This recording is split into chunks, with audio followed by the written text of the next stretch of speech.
Hawaii is often thought to be a picture of paradise. And it is. But a look at Hawaii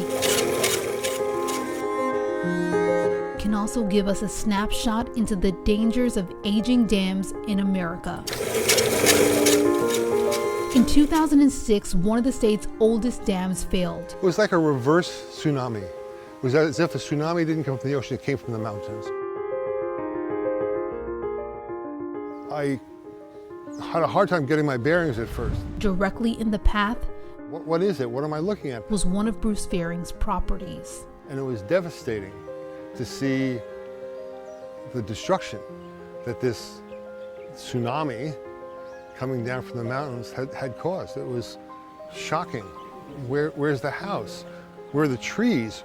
Where's anything?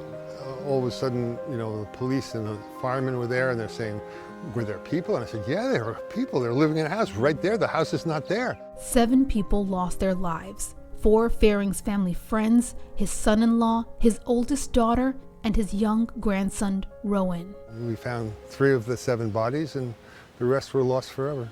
The tragedy on Kauai was caused in part by the dam's nearly century-old infrastructure, and in part because its private owner was overfilling the dam's emergency spillway with little oversight. Those in government should have insisted upon the state maintaining its dam inspection schedule, which they didn't.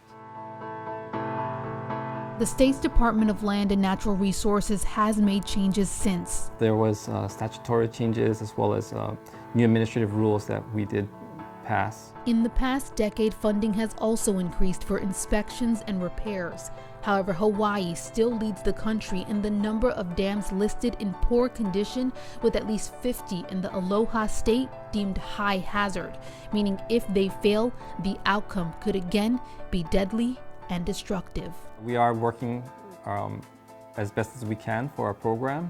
We are a regulatory agency, and so there are some things that are outside our authority. To be more transparent, the state has created new online maps of all of its dams with information on current danger levels and evacuation plans.